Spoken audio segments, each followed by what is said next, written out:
Hello. Well, it's a glorious day. Oh, it's like a summer's day, I tell you. So, we are playing that. Oh, it's about as good as I can do really at the moment. So we've got a nice stream that goes all the way round here, and yeah, so we've come up for a little bit of a bimble, little game of ball. Shortish video really, but I just wanted to tell you about yesterday, because people often say how's your health, or they say how's your heart. Oh, find it. Oh, bless him. I'm sorry, Bode, look at that. It's there somewhere. Anyway, so yesterday I had a letter a few days ago, about 3 or 4 days ago, that was all. A letter just out of the blue. Good boy, found it. Saying that I've got a telephone, right? This is unusual because it's always been face to face, but a telephone appointment with my cardiologist, a specialist. And luckily I always see the same guy, and he's really, really good. See if we can do an up. Ready? We're going to do an up, Bode. No, this way, love. No, that's back. You want an up. Ready? Up. Oh, no, it can't. It's got to go. Get it? Yes, good boy. This ball doesn't really fit in this thrower, so I have to just like that, okay? And that's it. So, oh, I'm rubbish. Yes, I got a letter out of the blue saying a telephone consultation or appointment. So that was fine, well, sort of fine. I thought, bloody hell, how can they say anything about your heart over the phone? But I have been to 3 different hospitals and had 3 different tests. So I'm assuming he was going to fill me in. I'm assuming he was going to fill me in with a test. So anyway, I wasn't too bothered about it. I do get nervous, as you know, about these things for obvious reasons. But I remained calm, and I thought, well, if it's something serious, they would have me in. So it can only be a chat, and that's great. I like a chat. So that's what I was thinking. And it was at 10 o'clock on yesterday, which, as I'm making this, it's Wednesday, so it's yesterday 10 o'clock, Tuesday at 10 o'clock. So I thought, okay, let's just remain calm, and it's only a chat, you know, and that was fine. And I did pretty well, although I think on the Friday, Saturday and Sunday I had a bit of depression going on. Not major, but obviously, because it'd still be here if it was major. I can't pick this up now, it's wet of dog's bit. And I think that affected me probably more than I'm willing to accept. It's glorious, isn't it? You see for miles over there.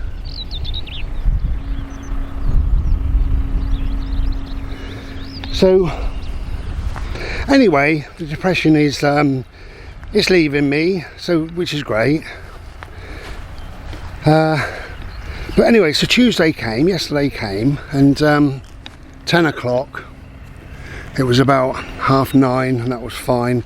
About 20 to 10, I started feeling the old nerves kick in, and I thought, no, just calm down, close your eyes. I closed my eyes and breathed through it, and you know, a few minutes went on, and it was 10 to, and the nerves got a little bit worse, and then it was 5 to, and I wasn't feeling great, but whatever, and it was 5 past, 10 past, half past, you know, and I thought, bloody hell. Anyway, I thought I'd leave it till 11. Left it till 11, no call, nothing at all. So I thought, well, I'll give it another 10 minutes like you do. Anyway, there was nothing. So at 11:15, so that's an hour and a quarter, Ready, birds? Oh, where's it gone?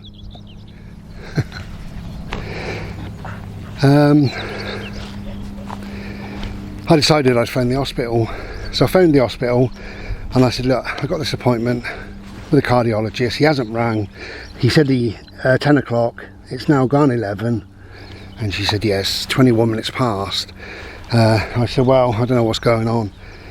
I said, I've got panic disorder and I worry about things like this, you know, and I was sat here, I've bullied myself up, got into a mood that I could speak to the guy, listen to him, take notes. She said, I'm sorry, I will contact him. I said, well, will you really? I've had this before, you know.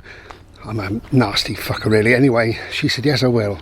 I was all right, thank you very much. And that was that. Anyway, within about 5 minutes, he phoned.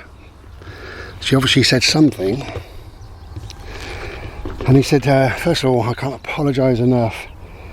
And I said, well, you're quite late, you know, to be honest. I could have gone out. And he said, well, I do apologise. Anyway, then I'm thinking, well, he could have had anything, couldn't he? Something serious, I don't know. So, I said, well, never mind. I said, we're here now. So, and he said, so how are you? And I said, well, you're going to tell me that, but yeah, hopefully, I think I'm fine, you know, to a degree. Ready? And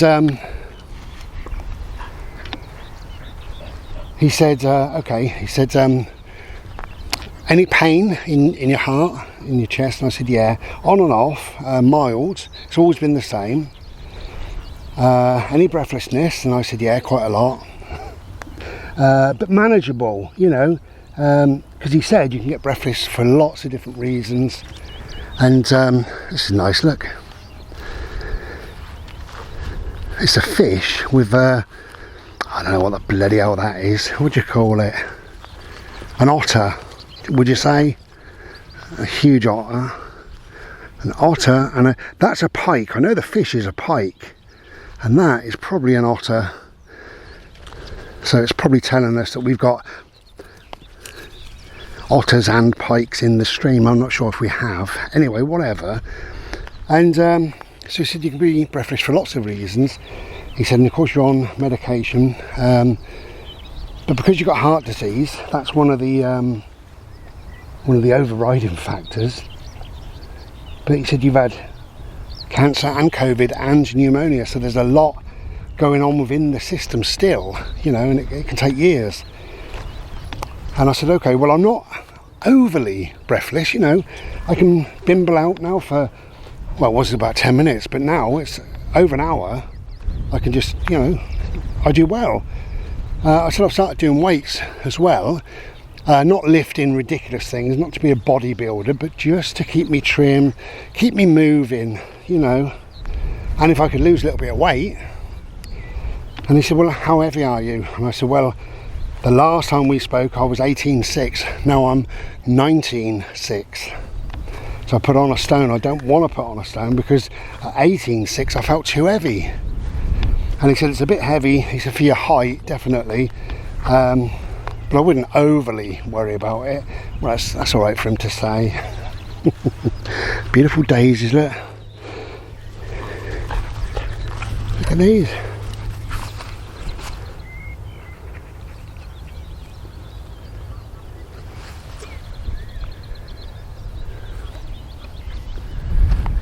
My little Bobo. Go again with this rubbish. Anyway, so we had a good chat. And he asked me loads of questions. He went through all the various tests and told me the results of them and what that means and everything else, really. So that was really good. Just saved me asking questions. I write a few questions down because I get a bit lost in my mind. There's a surprise. Oh, good boy. Thought I was going to hit him with a bloody ball. I never did. So, cut a long story short on this, I said, right, what is the prognosis? This is what I need to know, really. Because he says, all in all, he said, it sounds like you're doing pretty good. Obviously, you could be doing better, but you're doing pretty good. And I said, I am, really, you know.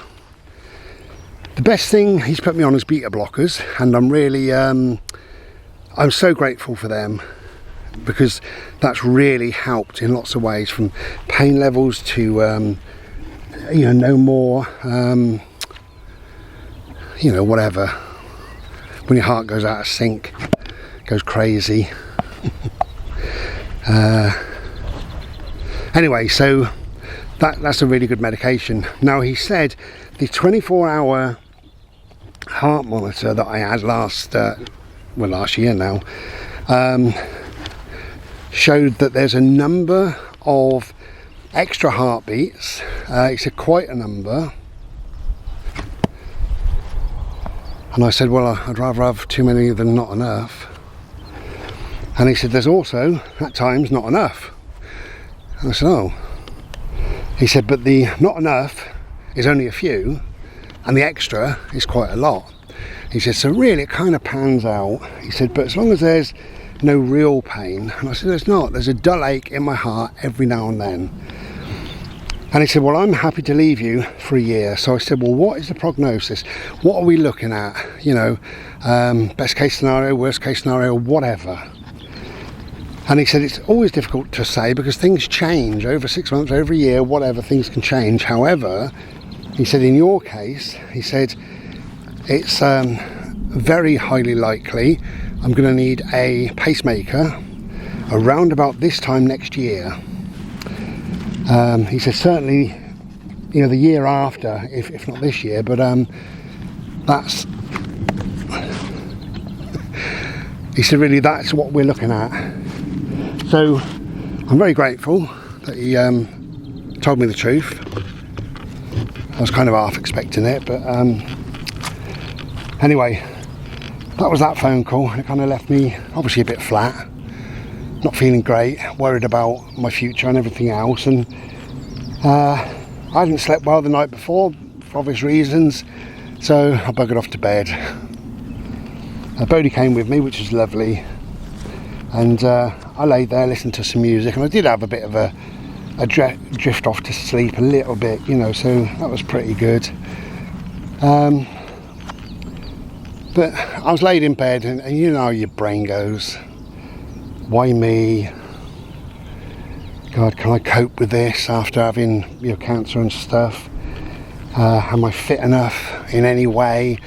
What have I done wrong? What can I do now? Is there any way I can improve my life, myself, my fitness levels, things like that?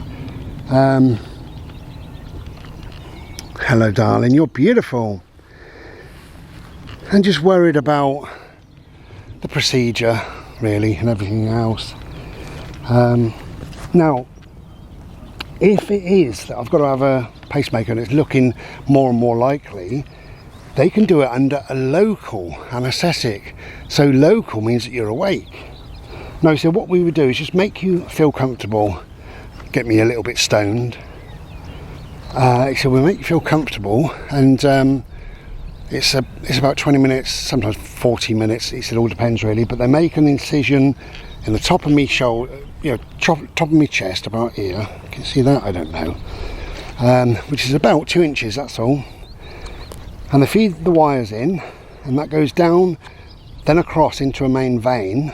The main vein leads into the heart, and they get them in place, and the wires are quite long, they hang out your body, and when they're in place, they put this little thing on, make sure they're going to move, because they have to not inject, they have to something or other electric, just input, I think, input electric into your heart, something like that. And then, as long as that's working, they snip them off much closer to the chest, put the pacemaker, you know, into place, or nearly into place, check that everything's working how it should be. He said, and they tell you then not to panic, because your heart does stop and start, and it can stop and start a number of times. They try and make it only half a dozen. So you're only dead half a dozen times, I tells you. Who's this now? I don't know, we'll go this way, I think. We'll walk along the stream in a bit. Go on, mate. Good boy. And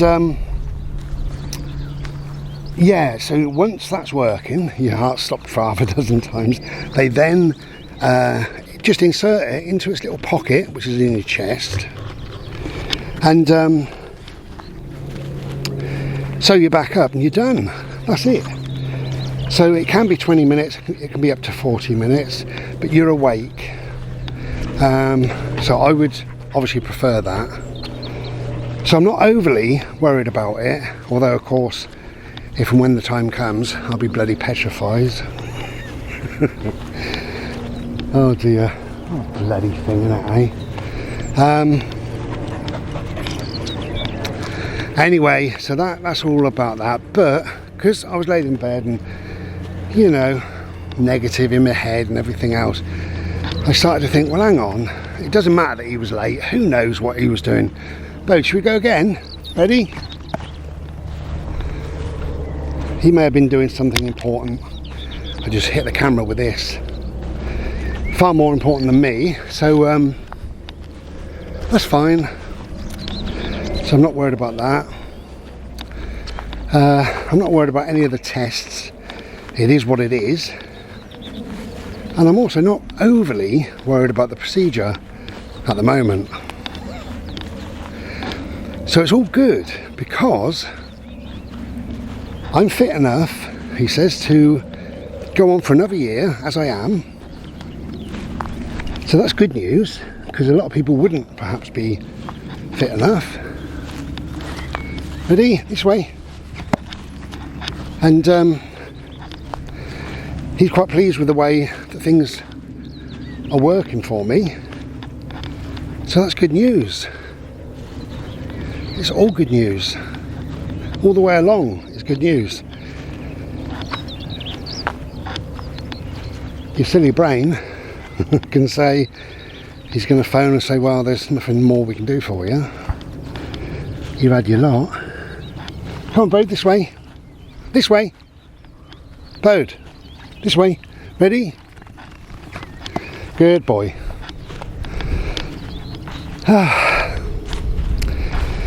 So, it's all positive. It's all about how you think, isn't it? You know, I've always said that in my videos. Everything is what you think about it, you know. It can be anything.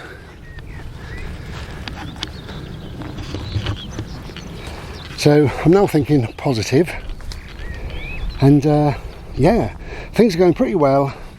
I am breathless. I will get more and more breathless, he said. That's part of the disease, obviously. You can't have a disease and just have no symptoms, you know. Come on, my Bode. Oh Christ, this ball. Oh shit.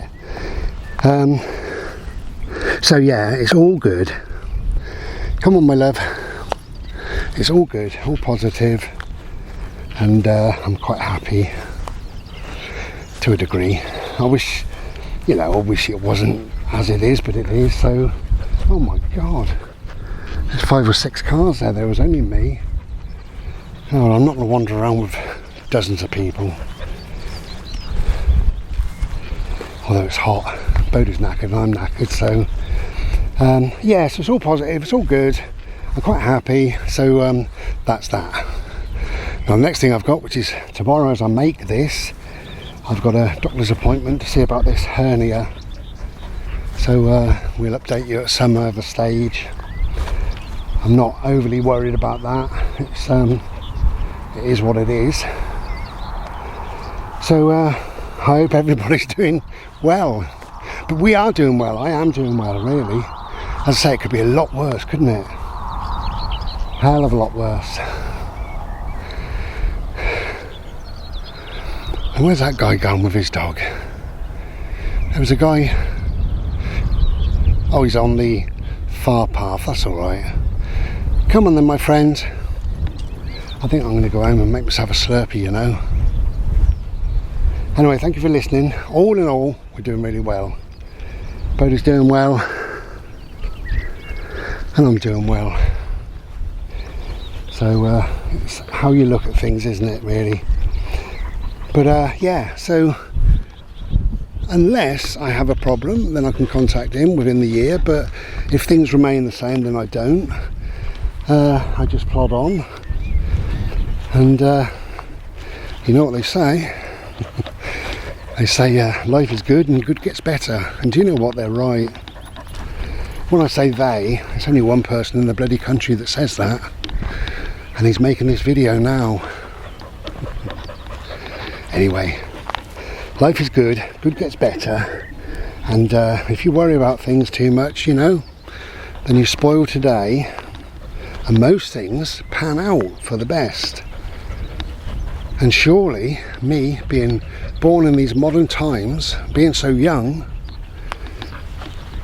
we've got medication to help. There's a pacemaker to help. Imagine if I was born 50 years ago. When I say 50 years ago, I might have been born a bit more than that, but I do think of myself as being 26. Thank you for listening. Have a glorious day, whatever you're doing. It's beautiful. If you can get outside, because it's good for the heart, the mind, the soul. Take care then, and be well. Ta-ra.